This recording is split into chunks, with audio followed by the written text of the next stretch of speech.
करेंगे हम business summit का, जहां इस वक्त वित्त मंत्री अरुण जेटली कुछ कह रहे हैं. We must now stop using ease of doing business. That's something which can be well achieved in India.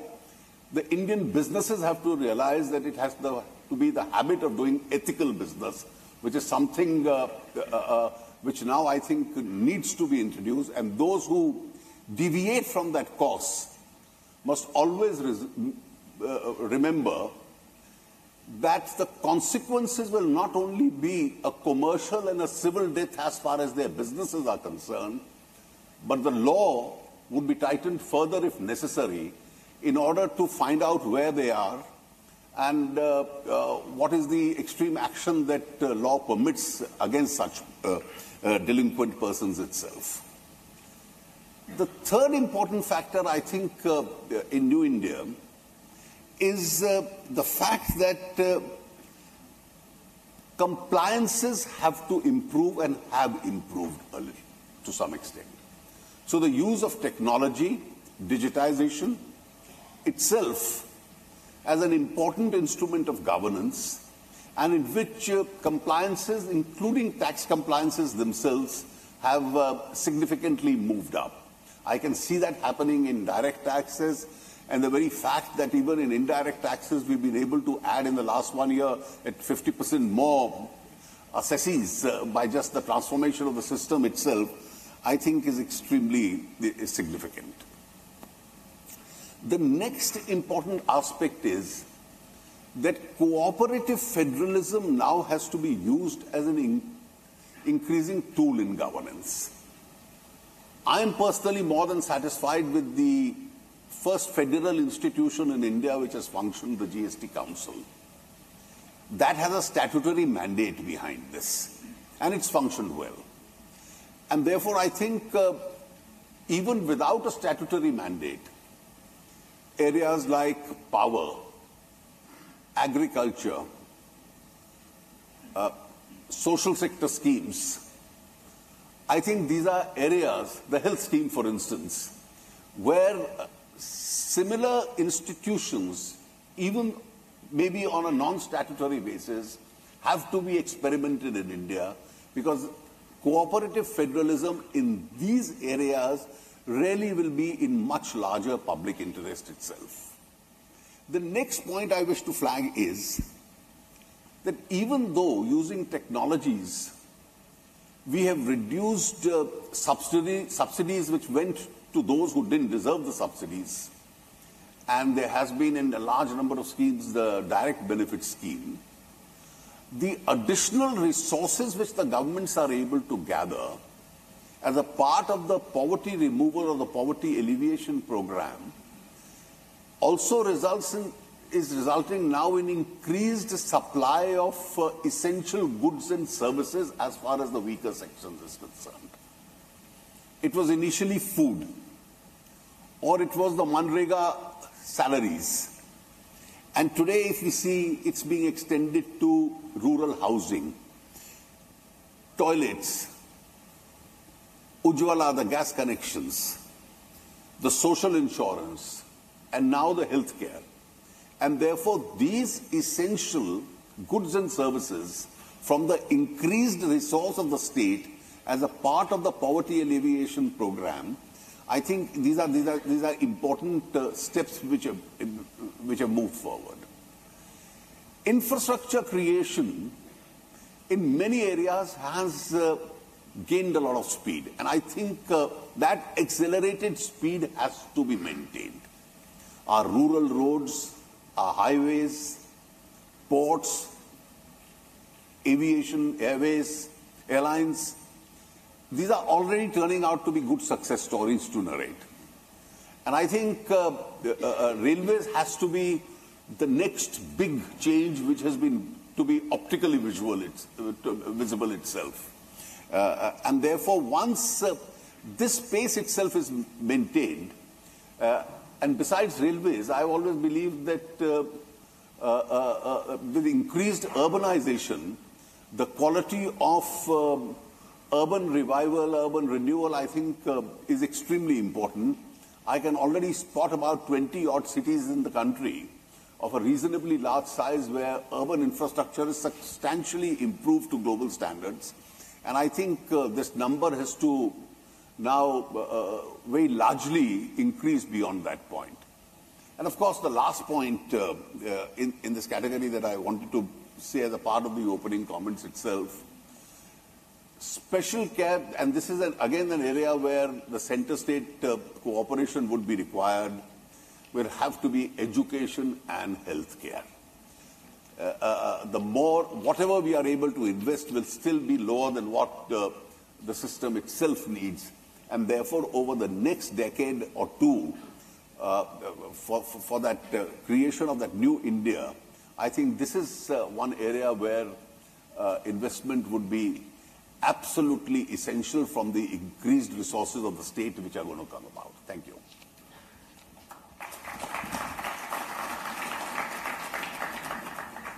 So thank you, sir, for these wide-ranging comments. I think it sort of dwelt on many areas affecting the economy and indeed beyond. In fact, my first question actually was on this, the ethics issue. I think in one of your earlier comments, you talked about the lack of ethical practices in a section of the business community. Of course, you referred to it. If I can ask you, how widespread do you think the problem is? Is it a remnant of the license permit, Raj, which is still lingering over, or is this something which is much more widespread? Well, I think when I speak in terms of the ethical practices, I think it's a significant problem in India. And I'd be too glad that rather than always have a close look at what governments are doing, Indian businesses and industries look inward. And this is a wide range. After all, this was the Indian model that you create the shell companies, right, and round-trip monies through them. This was a standard operating procedure that any practicing chartered accountant would advise you, and right, this has gone on for decades. Right. Now, if you claim to be the fastest-growing global economy and aspire to move into being a developed economy, now where is the place for practices of this kind? Yeah. In the world of business? Then are the investors, when they look at government policy, are they going to look at their Indian partners and Indian competitors also with these kind of practices? This whole business of NPAs, how much of it is due to business failures, right, and how much some part of it in some companies may also be due to the fact that diversions may have taken place. Right. Cases where of willful default are something which is much more than merely a business failure itself. The bank frauds which are now come to surface. Now, if you periodically have incidents of this kind, I think the entire effort of ease of doing business itself goes into the background. And therefore, it is these cards on the economy which take the front seat. When you say ease of doing business going into the background, are you referring to the fact that these kind of episodes might call for more regulation? Is that an issue that you see here? You see, I think they call for every person in position with whatever responsibility to undertake to perform his job, and where regulation is lacking, right, if it needs to be strengthened, it needs to be strengthened. You see, ultimately, if a fraud is taking place in multiple branches of banking system, and you don't have a single employee who raises the red flag, doesn't that become worrisome for the country as a whole? Sure. And similarly, if you had the top managements who were indifferent to what was going on, or either unaware of what was going on, you had at least multiple layers of auditing system, right, which chose to either look the other way or did a casual job. And you had an inadequate supervision right on top from the supervisory agencies itself. Right. And therefore, I think who did what will eventually be found out only in the course of whatever inquiries are on. But it does create a worrisome situation. And is there scope for introspection, or is there need for introspection on the part of regulators also? I mean, you referred to it briefly. Because you see, we must always remember that regulators have a very important function. Regulators ultimately decide the rules of the game. Right. And the regulators have to have a third eye which is perpetually to be open. Right. And which must keep looking at the sector. But unfortunately, in the Indian system, we politicians are accountable, the regulators are not. Right. I'll just come to another question. I think electoral bonds, as you say, is going to be launched soon, and this is something with which you have been personally associated with, you've advocated it.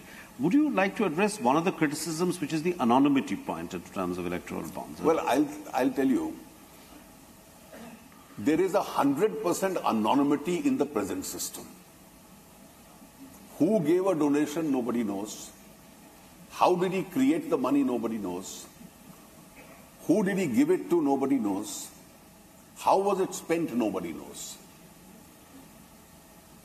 The critics of the electoral bond system are those who want the present system of 100% anonymity coupled with unclean money to continue.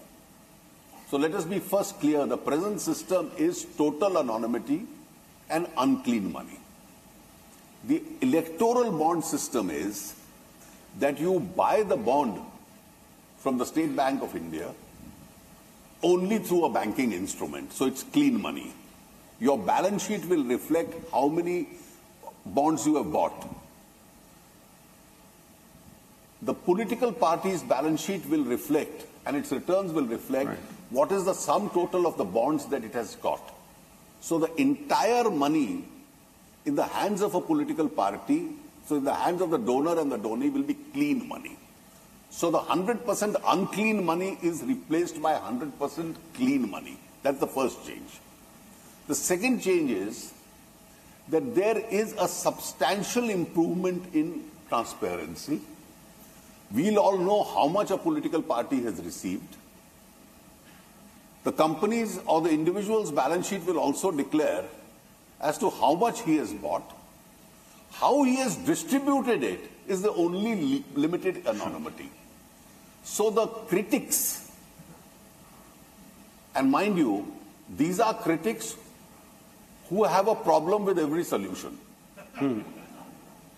These critics want 100% unclean money and 100% anonymity to continue.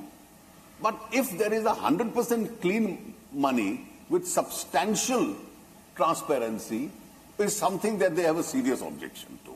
So the effect of which is the bonds must go out and the present status quo with which they are very comfortable must continue. So if I can refer to, you refer to lack of accountability of regulators and the government's sustained attempts to improve ease of doing business. Now, one aspect which has made doing business somewhat difficult are, without our decisions by the judiciary. For example, there have been at different points in time widespread bans imposed on large parts of the country on mining. What type of passenger vehicles can be sold. What are your thoughts on this issue? Is there also an accountability issue vis-a-vis politicians which you referred to? Well, I don't think I am the best suited to answer that question today. But I do hope some legal scholars who also understand the impact of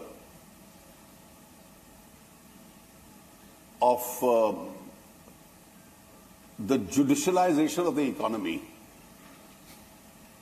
at least undertake this as a research subject. And in case of some of the judgments, what is the negative impact of India's GDP at the end of the year? And how many were the job losses caused on account of those judgments? I do hope some legal scholar initiates a debate so that even as a part of a self-improvement exercise, right, the institution concerned itself undertakes a study of this. So coming to another issue which you addressed, the health scheme, which is obviously very much a lot of public interest in the health scheme. You referred to the possibility of some kind of a federal structure between.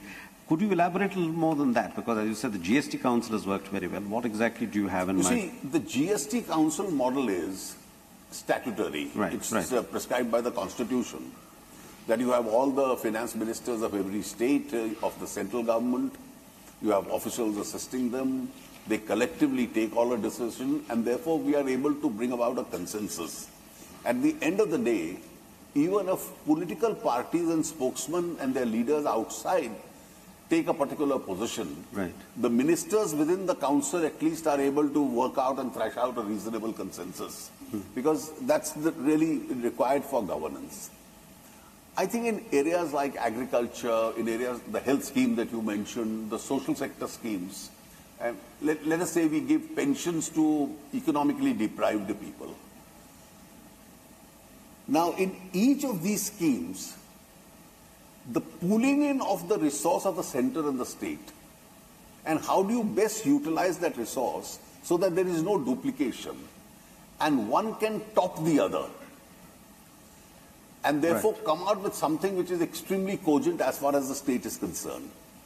And I don't think there would be a single state which will say that I want a health insurance for the economically weaker section in my state for a lesser amount than my neighboring state. So everybody would want the same amount, and therefore, depending on the resources of a state, the fact that they are able to collaborate with each other and add to the resource of each other, I think is an area on which arrangement between the center and the state could be possible. The Niti Aayog is an ideal institution, right, which can actually coordinate this. So one more area which you didn't in fact refer to in your speech is disinvestment. While disinvestment, obviously your take from disinvestment in the last fiscal was more than the target, and this year also there is a decent target.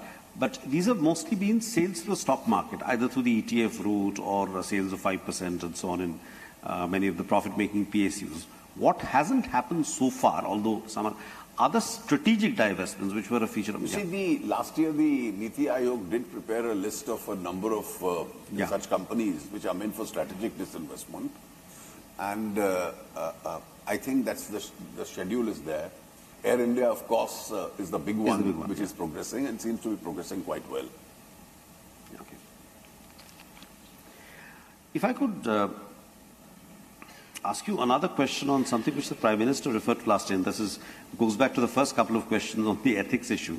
He, in fact, referred to the shrinkage of exports in the first couple of years and said this could possibly be due to over-invoicing. He didn't say that it was the reason, but it could be one of the reasons. Is that something, do you have any thoughts on this subject, and whether, what is your take? Of course, exports have now started reviving. You see, it could be. There could be multiple factors in areas. Right. But to my mind, two of the other reasons was, one was, of course, the fact that the global economy wasn't doing well. Sure. And if your buyers across the world have less money to spend, obviously they'll buy less. And therefore, global trade itself, world over, had suffered. And secondly, in this shrinkage of exports, also remember the fact that the oil prices dropped had a very important role. Right. And therefore, a very large amount of crude comes into the country, gets refined and goes out. And therefore, if the crude prices fall, in volume terms, the trade may be the same, but in dollar terms, the quantum of both imports and exports itself would optically be lesser because the crude price itself had fallen. So the refined oil which was going back was costing much less. The crude which came into the country was costing much less. And therefore, these two factors also did contribute to what we call as the shrinkage itself. So if the crude prices skyrocketed again, you will at least, I hope that doesn't happen, but at least that would mean that the international trade has gone up. The volume would still be the same, but the quantum would have gone up. We'll, in fact, take a couple of questions with the audience, but just before that, I just wanted to ask you two other questions. One is on the corporate tax rate. I know you've explained it. The target of 25% has been done for obviously the smaller companies, but I think some of the larger companies, many of whom are represented in this room, would still look forward to, when it will happen for them. So any sort of timeline you can... I had clearly said that I will couple it with the phasing out of the exemptions. Right. Now, once it comes to phasing out of the exemptions, each exemption has a sunset date. And therefore, if we advance that sunset date, we'd be actually guilty of doing something retrospective because a large number of companies would have planned their businesses according to the sunset date itself. And therefore, I haven't tinkered with any sunset date.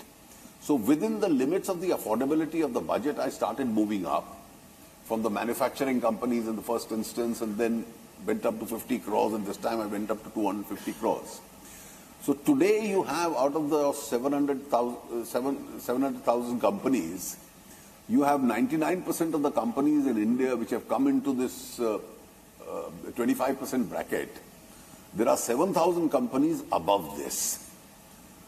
And which are the largest companies? Which are the large companies, which are the high tax paying companies. But I don't think those and that probably, I had linked it with the phasing out of the exemptions. And the actual tax they are paying could well be lower.